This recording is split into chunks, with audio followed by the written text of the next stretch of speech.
Lynn, and I'm a senior at Arcata High, and I will be reading The Most Natural Thing.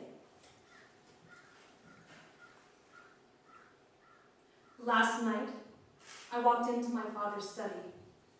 On the wall, he had hung a map, his map, on which he had outlined all the countries in thick, black pen. Some he had scribbled out with red paint that smelled like gasoline. Others sparkled with glitter glue, messy and crude. It spread out from its origins like plague, the gray, dry glue, polluting the paper oceans with little metallic flakes. One nation was cut out entirely, haphazard gashes torn into borders, sad stained wood paneling showing through the dark hole. I stared at it for ages, a lifetime, as the black clock on the wall ticked by the moments, just trying to understand who could do such a thing to the world. And I wondered if other grown-ups had maps like this hidden away. I wondered if some dad had my father's glitter country ripped to expose the bare wall beneath. Looking at it, I felt a sadness claw into my belly as it moved my eyes over the macrame landscape. The clock ticked away in my ears. Tick, tick, tick.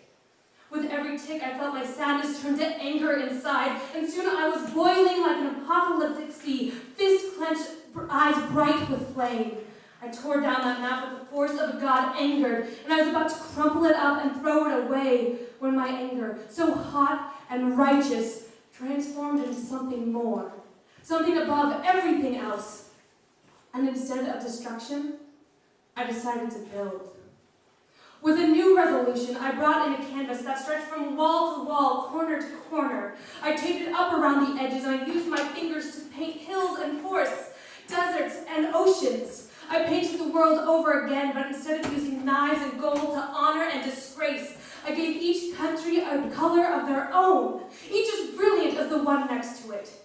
Rich greens, deep blues, vibrant oranges and smooth purples, reds, pinks, magentas, and turquoise. And before I knew it, they were bleeding together. Borders faded into rainbow swirls and starbursts greater than could be made with a master's paintbrush.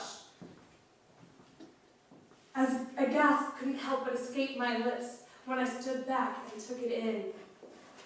But there was more to do. I ran and got my yarn, and I got to work, weaving it around the new map in a fever. I made sure there was not one place in the world that was not connected to all the others.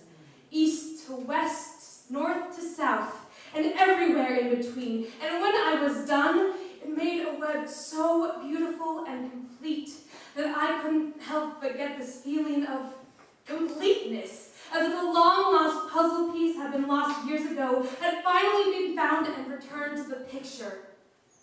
The feeling